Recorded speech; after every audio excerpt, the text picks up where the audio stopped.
পাহাড়ে অবিরাম বৃষ্টি, তিস্তার জল ঢুকে প্লাবিত জলপাইগুড়ির মালবাজারের টোটগাঁও গ্রাম। 50টিরও বেশি পরিবার জলবন্দী হয়ে পড়েছে। আশ্রয় নিয়েছেন তারা স্থানীয় স্কুলে। গ্রামবাসীদের যে অভিযোগ, দীর্ঘ কয়েক বছর ধরে পাহাড়ে বৃষ্টি হলে তিস্তার জলে ভাসছে গ্রাম। বিঘার পর বিঘা চাষের জমি, বাড়ি ঘর নদীর গ্রাসে চলে যাচ্ছে। একের পর এক জায়গার ছবি আপনাদেরকে দেখাচ্ছি। জলপাইগুড়ি, কালিম্পং, প্রতিটা জায়গায় জলমগ্ন। গ্রামবাসীরা অভিযোগ করছেন যে স্থায়ী বাঁধের দাবি তারা বারবার জানিয়েছেন, কিন্তু কোনো রকম কাজ হয়নি। পাশাপাশি সমতলেও বৃষ্টি হচ্ছে। জলপাইগুড়ি শহরের বেশ কয়েকটি ওয়ার্ড জলমগ্ন। সরাসরি কথা বলবো আমাদের প্রতিনিধি রাজা চট্টোপাধ্যায়, একদম কোচবিহার জলপাইগুড়ি থেকে রয়েছেন। রাজার সঙ্গে কথা বলবো। রাজা, কি পরিস্থিতি? কারণ গ্রামবাসীরা তারা বারবার অভিযোগ করছেন যে স্থায়ী বাঁধের কথা তারা জানিয়েছেন, তারপরেও কোনো রকম সমস্যার সমাধান হয়নি। দেখো, এটা গ্রামবাসীদের প্রতিবারেরই অভিযোগ থাকে যে যখন পাহাড়, ভুটান এবং সিকিমে বৃষ্টি হয় সেই সময় কিন্তু মেনলি টোটগাঁও এলাকা প্লাবিত হয়। সেখানে তিস্তার জল ঢুকে একাধিক এলাকা কিন্তু ক্ষতিগ্রস্ত করে এবং প্রচুর পরিবার সেখানে ক্ষতিগ্রস্ত হয়। প্রতিবারের মতো এবারও তারা অভিযোগ করছে যে গত 4-5 দিন ধরে যে পাহাড়ে লাগাতার বৃষ্টি হচ্ছে, সেই বৃষ্টির জেরে কিন্তু টোটগাঁও এলাকা ক্ষতিগ্রস্ত। প্রায় এই মুহূর্তে 55টি পরিবার তারা কিন্তু জলবন্দী হয়ে রয়েছে, কেউ ঘরে নেই। অন্যত্র তাদের আশ্রয় দেওয়া হয়েছে একটি প্রাইমারি স্কুলে।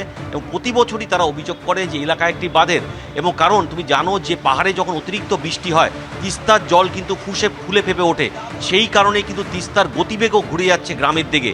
সেখানেই একটি বাঁধের নির্মাণের কাজ কিন্তু তারা বহু বছর থেকে বলে আসছিল, এখন পর্যন্ত কিন্তু সেটা শুরুও হয়নি। এবং প্রশাসনের তরফের থেকে এবার জানানো হয়েছে দ্রুত এর ব্যবস্থা করা হবে, যাতে ক্ষতিগ্রস্ত এলাকায় তারা কিন্তু এই জল যাতে এই এলাকায় না ঢোকে এবং ক্ষতিগ্রস্ত না হয়। বিঘার পর বিঘা জমি এবং ফসল কিন্তু সেখানে নষ্ট হচ্ছে।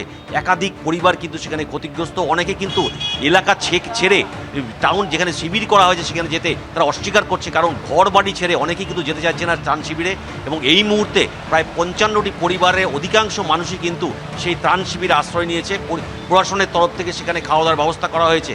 পাশাপাশি সমতলে তোমাকে বলবো যে সকাল থেকে যে লাগাতার বৃষ্টি হচ্ছে, আমি তোমাকে ছবিটা দেখাবো। জলবন্দী গোটা জলপাইগুড়ি এলাকা, কারণ এটি একটি রোড। সেই ব্যস্ত রোডে তুমি দেখতে পাচ্ছ কিভাবে জল জমে রয়েছে, 1 হাঁটু জল।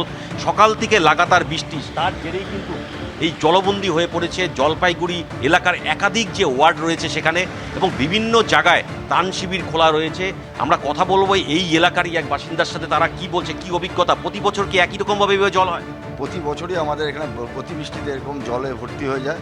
সরকার আসে যায়, জল থেকে যায়, এই অবস্থা। আমাদের অবস্থায় কাটাচ্ছে না করে জলমগ্ন অবস্থায় আমাদের দোকান পাশার সকাল থেকে কোনো কাস্টমার নেই, কিছু নেই, এইভাবে বসে কাটাচ্ছি বৃষ্টিতে। ব্যস্ত শহরের রাস্তা জলবন্দী, ব্যস্ত শহরে জল, এটা তো চিরাচরিত প্রথা। বৃষ্টি যে অতিবৃষ্টি হলেই জল হবে। জলপাইগুড়ি জলবদ্ধ যে সমস্যা, সেটা কোনো সরকারই মেটাতে পারছে না জলপাইগুড়ি শহর থেকে। প্রত্যেকটা ওয়ার্ডে কি জল? প্রতিটা ওয়ার্ডে জল জলপাইগুড়ি। আমার তো মানে 25টা ওয়ার্ডের মধ্যে ম্যাক্সিমাম ওয়ার্ডেই 90% ওয়ার্ডেই জল হবে।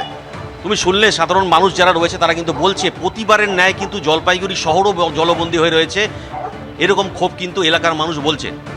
ধন্যবাদ রাজা।